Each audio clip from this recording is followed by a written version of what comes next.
Hey everyone, Tom Hegna here with my 2023 economic commentary. As many of you know, every year I publish an economic commentary video just like this. You can find them on YouTube. I have a free YouTube channel. And normally I just do a video. I just share with you what's going on in the world and the economy. But this is a pretty crazy year. So what I'm going to do is I'm actually going to use some slides because I think there's some good slides that will help support what I'm sharing with you. So for those of you who were with me last year, you remember that I talked about bubble wealth. The stock market was high, the bond market was high, everything was high, Bitcoin was high, real estate was high. And we talked about how that was bubble wealth and that you needed to turn that bubble wealth into real wealth. That's what I did with my own personal accounts. I locked it into products where I couldn't lose that wealth. We talked about inflation that was just hitting the scenes for the first time, and things like shrinkflation and skimpflation, where you used to go down to the store and get 18 eggs, and now you buy 12 eggs and it's more than it was for 18 eggs. That's skimpflation. We talked about interest rates had to go up, that you can't have 7% inflation and have government bonds at 1% and 2%. It made no sense to anybody who knows anything about economics. We talked about government spending, how it was out of control, and that during the pandemic, they just spent way too much money and they printed way too much money. And of course, Milton Friedman, one of the top economists in the history of the world, said inflation is always and everywhere a monetary event. What does that mean? That means inflation is caused by government printing of money and government spending more than what they're bringing in. And that we did that in spades. And that's why we're seeing all of this inflation. We also talked about the supply shortages, the fact that many of the Chinese factories were shut down due to COVID. That was causing inflation problems. Well, 2023 is very different, okay? And I have a lot to cover, but I want to make this as simple as I can, because I started this presentation back in November, and yet this is probably the latest I've ever released it because things are changing so fast. So I want to keep this on a very high level, and I want to focus on what is really, really, really, really important. And this is what's really important. Our country is now $31 trillion in debt. That means every one of you owes $247,000. So I hope you get your checkbooks out and send that check to Uncle Sugar, because boy, do they need it. There's over 1.7 trillion in student loan debt, over almost 1.2 trillion in credit card debt, and maybe the scariest number in here of all, $172 trillion of unfunded obligations for Social Security, Medicare, Medicaid, government pensions, military pensions. These are promises that have been made by our government where there's no money to back it up. Now, why is this a problem? Well, $31 trillion of debt at 1% interest, not a big deal. It's $310 billion of interest. Now, that's a big number, but we're a big country. We can handle $310 billion of interest. But at 5%, it's $1.5 trillion. That's a big problem. And we know that it's not going to stay at 31 trillion. And if it hits 50 trillion at 5%, that's $2.5 trillion. Now, I know this sounds like funny money, but let me put this into perspective. The entire United States defense budget, Army, Navy, Air Force, Marine, Space Force, is $800 billion. The entire Social Security budget, $952 billion. So you can see we're already paying over $700 billion just in interest. And look at the slope of that line. That line is sloping almost straight up. So this is the problem. And this is why Chairman Powell will not pause, will not pivot. He's going to keep raising interest rates as fast as he can. Why? Because he's got to break inflation. He's got to break the economy so that then interest rates can come back down. Because we can't keep having interest rates high. If we have interest rates high, our country is basically bankrupt. So he's got to break the inflation. And that's why when the market thinks he's going to pause, he's going to pivot, no way. He even just said they're not even thinking about pausing in 2023. So I think all of this talk of pause and pivot, way too premature. He's got to fix this problem. This is the major problem. Inflation for the first time in 30 years has gone worldwide. And you can see here for the past 10 years in America, inflation was around 2%, sometimes it was under 1%. And then all of a sudden it went to 7 and then 8, and it topped out this summer at over 9%. Now, the good news is it looks like it has topped, all right? And that inflation is starting to come down. But look at how many, he had to raise interest rates 400 basis points just to get inflation down 2%. He's got to get it down to 2%. So he's still got over 5% to go. He's probably going to have to raise interest rates a lot higher than what a lot of people are expecting. Diesel prices are still high. Gas prices are down. I'm going to talk about that in a minute. Diesel prices are still pretty high. Why? Because there's supply issues. There's refinery issues. And if you think about it, everything you buy comes on a boat, a train, or a truck. And all of that is diesel. So prices cannot come down appreciably until we can get these diesel prices down. Now, the good thing is gas prices have come down. So they topped out this summer. Now they're about the same as they were back a year ago. All right, still higher than what they were in the past, but you know, a lot more reasonable than when it's at $5 or $6 a gallon. Lumber prices are down. There are many commodity prices that have come down, and that's what these market people are looking at. They're saying, well, look, all these prices are coming down. The Fed needs to stop. Well, all of these commodities and all these things are only a piece of that CPI. Much bigger is wages and rents. And I don't think wages are coming down anytime soon. In fact, wages continue to go up. And I don't think rents are going to come down significantly. And besides, when you sign a rental contract, normally it's for 6 months, a year, 2 years, 5 years. It takes a long time for those to come down. So I do not see inflation coming down to 2% anytime in 2023. This could take years to do it, but he's got to do it. Our whole country depends on it. And so the Fed is raising rates faster than they've ever raised it. Look at how steep that 2022 line is, and it's going to keep going. He's going to keep raising interest rates. The 10-year treasuries at 3.87 probably should be higher than that. The 2 years at 4.4. So we have an inverted yield curve. What does that mean? Well, normally when you buy a bond, a 2-year bond would pay a certain amount of interest, and the 10-year would pay more, the 30-year would pay more. But it's the exact opposite. Now the short-term bonds are paying higher interest rate than the longer-term bonds. What does that mean? That means the bond market, which I've argued in the past is the smartest market in the world, sees that, yes, inflation is up now, but inflation is going to come down. And so the short-term interest rates are higher and the long-term interest rates are lower because they think he's going to snap inflation and rates are going to have to come back down over the long term. We will see. I think it's going to take longer than what either the bond or the stock market is predicting. But the speed of these raising rates has caused other countries, the UN, to call on the Fed to pause. Because see, what happens is when you raise interest rates fast, it causes dislocations, not just in the bond market, but overseas in these emerging markets countries. Many of these countries issue bonds that are denominated in US dollars. Well, as we raise rates, the value of the dollar keeps going up. Well, then all of a sudden, these countries have to pay even more to get out of their debt because their currency has gone down against the dollar. And so this causes all kinds of problems. If you remember, back in the 1980s, when Paul Volcker was raising rates, he raised them so high, and then I think Argentina went bankrupt. So the Fed has said they're going to keep raising until something breaks.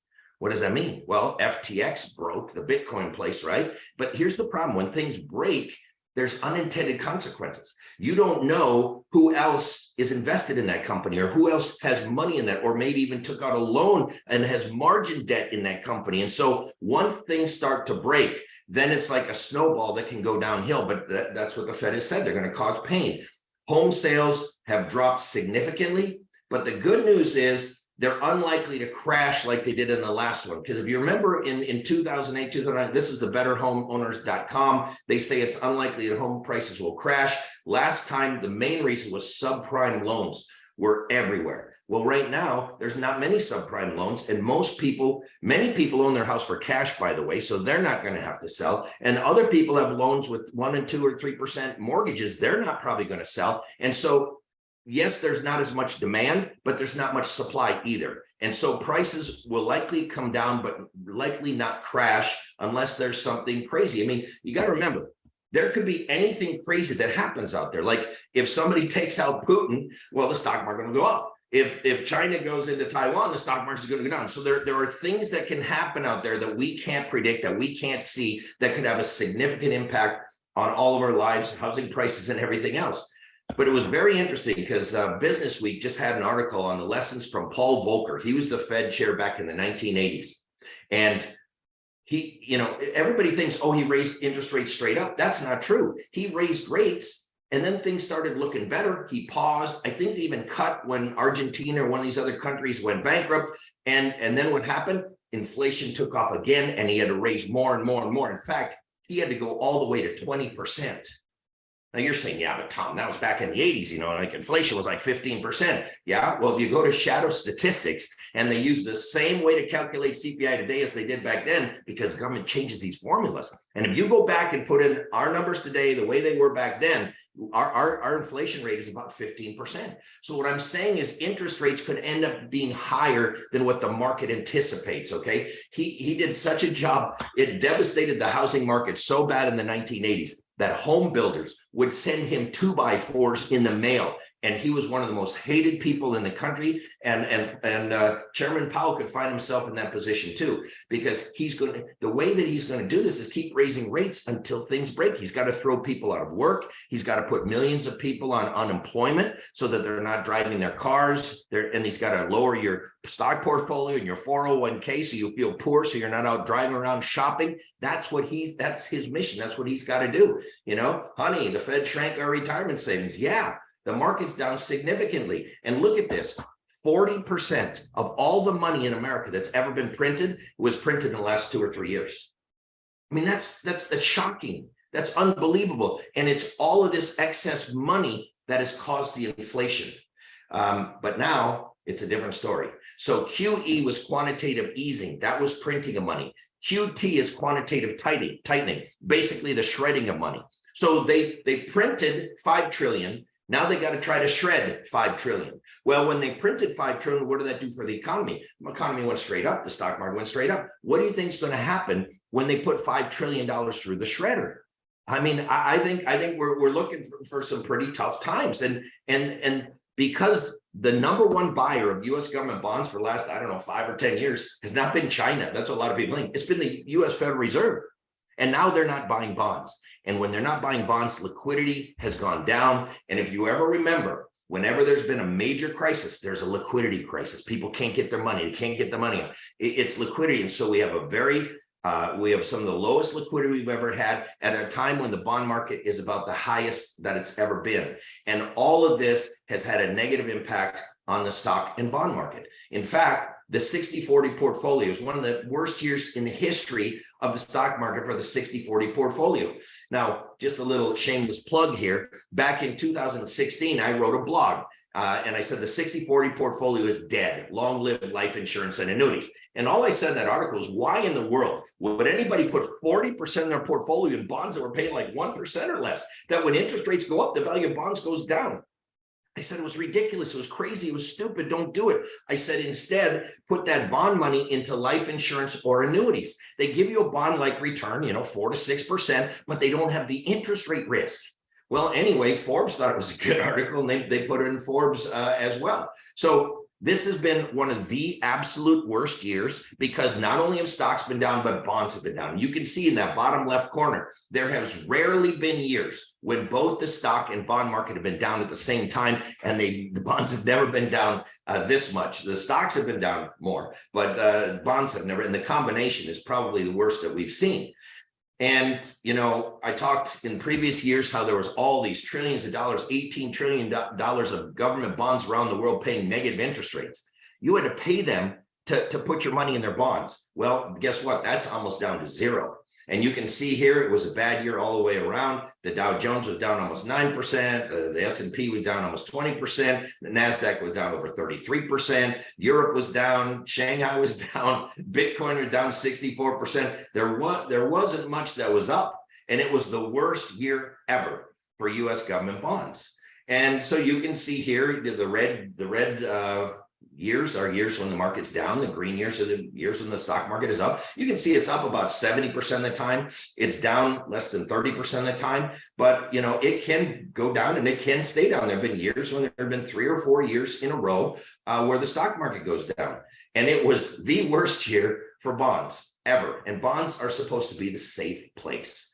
And if you look at many of the companies that were, just killing it in the COVID era, many of them are down 70, 80, 90%. The top 10 holdings of retail investors, I know this is a little small, you can't see it, but things like, the NASDAQ QQQ, Tesla, you got Apple in there, you got AMD, you got NVIDIA, you got Amazon, Microsoft, all of them are down significantly. In fact, the only thing that's up there is the short index. The QQQ short, that means it goes up when the market goes down. That's up like 76%, but everything else was down.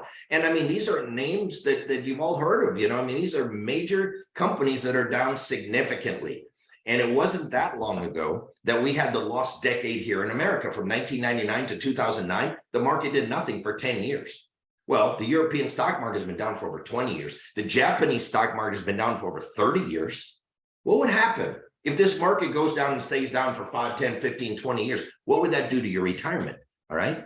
And those are the things that you've got to be thinking about. And another thing is people don't realize that when the market's down 40%, you can't just go up 40% and be even. No, if you're down 40%, you got to go up 66% to break even. If you're down 70%, like many of these stocks, they've got to go up 233% just to break even. And that's why one of the key things is when you're retired, you don't want to lose money.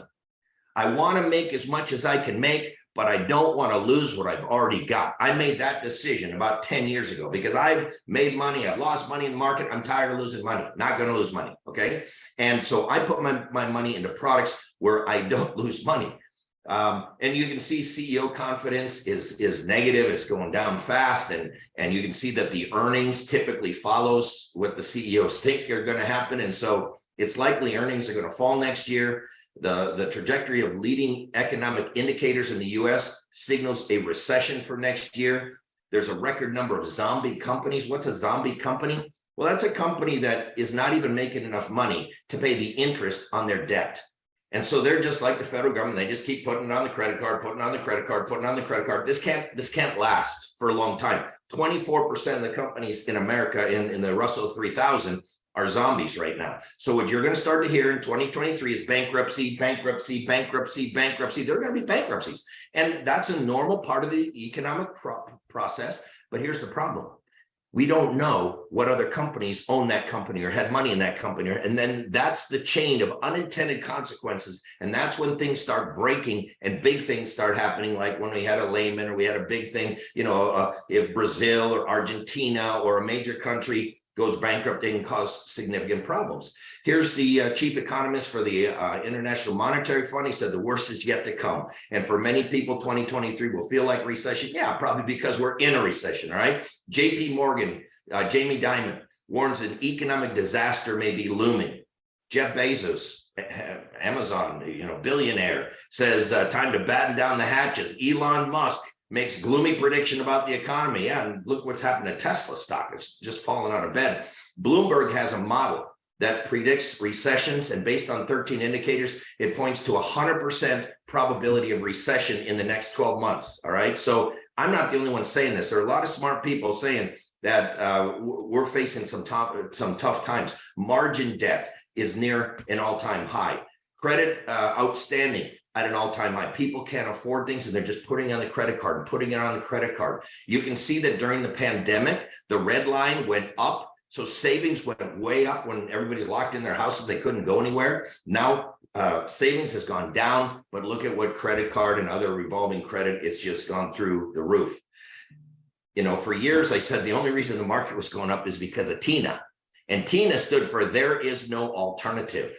And that's why people would go in the market. You couldn't make any money in bonds, couldn't make money in CDs, couldn't make money in a bank account. There's no place to make money. You had to be in stocks. Well, guess what? Now there's a lot of opportunities. In fact, there are some people who say that right now bonds offer a better opportunity than stocks. You've got preferred stocks that are paying 7, 8, 9%. You've got pipeline stocks that are paying 7, 8, 9, 10, 11%. So you've got busted convertibles, convertible bonds. Like Coinbase or some of these companies that it's 18, 19, 20. I think MicroStrategies is at 26% interest or dividend on the convertible bond. And so there are other alternatives now, real estate investment trusts. And so I don't think all the money is just going to rush back into the stock market because there's other places, safer places that you can get a decent return. Now, this is nothing new. This is back from 1979. Business Week said the death of equities, how inflation is destroying the stock market. Well, as we know, if you'd have bought in 1979, you'd have been fine today. And I think if you buy, you're going to be fine in 30 years. The problem is people who are in or near retirement, they can't think like this, okay? This is for people in their 20s and 30s. Yeah, you can weather it. You can just close your eyes and be fine. But people who are in their 50s, 60s, and 70s, this is not the time when you want to lose money.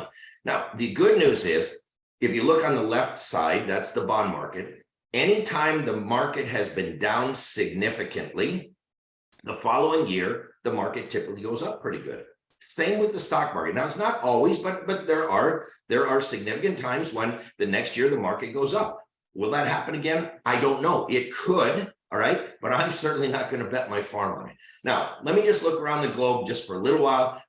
In another presentation, I talked about what was happening in Japan and Germany and England. I'm not going to do that, okay? There's two major things going on right now, okay? You can see that the US and China are the two biggest countries out there in the global economy. So I'm going to talk about China. Before I do that, I do want to talk about the Russia-Ukraine thing.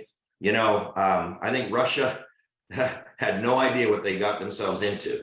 And they're going to have a big problem because the Ukrainians are fighting to save their homeland.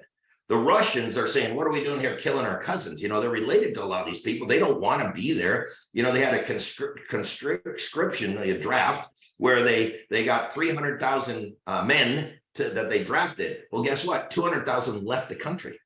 Only 100,000 showed up. So they're short on people. They've lost about 100,000 soldiers have been killed. The soldiers don't want to be there. The Ukrainians have much better equipment supplied by NATO and the United States. And so, but that's a wild card because, like I said, if somebody takes out Putin, market would go up. If Putin drops a nuke somewhere, market's going to go down. So that is a hot spot that you want to watch. The other place I think you got to watch is China. All right. Now, China just had their China Party Congress this last fall, and Xi Jinping got another term, which is unprecedented. And what he did was he consolidated power. Here's Hu Jintao, who's sitting to his left side in this Communist Party Congress, and he had him forcibly removed. He was a former Chinese leader. He was more of a moderate. And he didn't just do it in private. He did it in front of the entire Congress. And he has loaded up his cabinet with combat-ready Chinese generals who are hawks, who want to take Taiwan because Taiwan used to be a part of China, and they still say they are part of China. And so look at his cabinet. Those are all hawk generals, combat-ready, ready to go to war. Now, the reason this is a big deal is in 2021, Xi Jinping said, reunification with Taiwan must be fulfilled. He would be a failure if he did not reunite China with Taiwan. And after the Congress, he said China is closer than ever to reunification with Taiwan. A US Navy officer said that China could invade Taiwan this year. Now, I don't know if they're going to. I've been to Taiwan twice. Here's what I will tell you. The Taiwanese people are very smart, but they say similar things to what the people in the Ukraine were saying before Russia came. Do you remember when Russia was massing on the borders? And everybody's saying, oh, aren't you scared they're going to come in here? Oh, come on. They do this all the time. They're bluffing. They're never going to come in. Well, guess what? They came in. When I go to Taiwan, I say, aren't you scared? China's just right over there. What if they've been doing this for 50 years. They're not going to come over. So I see similarities that way. But Taiwan has a great military. They've got some significant weapon systems that we provided. You've got Japan in the area that would help. You've had South Korea in the area that would help. The United States has said we will help. But if we got in a war with China, nothing good comes out of wars like that, okay? So I am concerned about China. And one of the reasons it might happen is that we literally declared a chip war on China. We have banned all these different chip companies from selling China high-end chips that they need for their military weapon systems, that they need for their military intelligence systems and all those types of things. We banned it. We even banned Taiwan Semiconductor company, which is in Taiwan, from selling chips to China. And so, China probably will not take that sitting down because they're about 10 years behind the rest of the world in these high-end chips. And so they may say, okay, you don't want us to have chips. We're going to go in there and get our chips. So I'm concerned about China. But what I will tell you is with all the stuff going on, in times of uncertainty, what people crave is certainty. And you can get that in the insurance industry. See, look, I don't sell any annuities. I don't sell life insurance. I own 11 annuities. I have significant amounts of cash value in my life insurance policies. I've converted my 401ks and IRAs to Roth. I'm not just talking the talk, I'm walking the walk. I have a full unlimited benefits, long-term care policy. I am setting myself up to be successful in retirement, no matter what happens with interest rates or the stock market or Taiwan or Ukraine. Look at these guaranteed payout rates. These are the highest that we've seen in a decade. Now, what do they mean? Those are not interest rates. Those are guaranteed payout rates. So for example, if a 75-year-old put in $100,000 into a single premium immediate annuity, they'd be guaranteed around $10,000 a year, every year for the rest of their life. Now, if they want to guarantee that if they died the next day, the money's not gone, well, then they get the 9.3%. So they get 9,300 guaranteed to them for the rest of their life. If they were paid 20,000, they drop dead, the family gets the other 80,000. So, you know, whether you want a guarantee or not a guarantee, that's your decision. But I'm saying when you can get guaranteed payout rates like this, why have so much money in the stock market? I have some money in the stock market, but I don't have all my money in the stock market. And I don't think any retiree should have more than maybe 40 or 50% of their money in the stock market. I think if you have more than that, you got to think about it. And you want to, with payouts like this, you don't have to worry about it. And if you're not going to use annuities and life insurance, if you say, I don't believe in those, I'm not going to use it, then you got to have a buffer strategy. And the buffer strategy means if you have a diversified portfolio, you can take money out. You can take out about 4% a year as long as the market's not down. Okay. So if the market's flat or up, take out your 4%. All right. But if the market's down, you don't take it out of that portfolio. You take it out of a bank account, you take it out of a fixed annuity, you take it out of a reverse mortgage, something that's not going down, okay? Because you never want to take money out of a portfolio when it's going down. That's how you run out of money. I'm not the only one who says this. Dr. Roger Ibbotson said fixed index annuities beat out bonds. You know, here's BlackRock. BlackRock has trillions of dollars in the stock market. A case for fixed indexed annuities in accumulation. There's a whole white paper on it. Barclays, you don't think of Barclays and annuities. Fixed index annuities compared to bonds. They say the fixed index annuities have done better than bonds, and of course they have. Now, in the short term, could bonds do better than? Yeah, they could. I mean, if all of a sudden interest rates drop back down to 1%, you could see bonds go up 30% one year. But then when they're back down at 1 or 2%, you don't want to be in bonds again. That's when you want to be in annuities. Even the Wall Street Journal said the case for replacing some bonds with annuities. I'm not making this stuff up. The leading PhDs in the world say the same thing. And if I were you, I would track down this white paper. It's in my social media feed, where Ernst & Young did a whole analysis. They did 100% stock, 90% stock, 10% bond, 80, 20, 70, 30, 40, 60, 40, 50, 50. And then they added annuities and they added life insurance, permanent life insurance, cash value life insurance. You know what they found? The portfolios that had investments, annuities, and life insurance did the best. That's how I invest my money. And that's how I would encourage you to invest yours. So look, I've got a free YouTube channel. You just go to YouTube, type in Tom Hegna. There's probably several hundred videos in there. I've got a couple books, Paychecks and Playchecks. Don't Worry, Retire Happy. They're available on Amazon.com to give you just simple steps on how to retire and not worry and not fret. And with that, I want to thank you all for watching, and I hope to talk to you again real soon.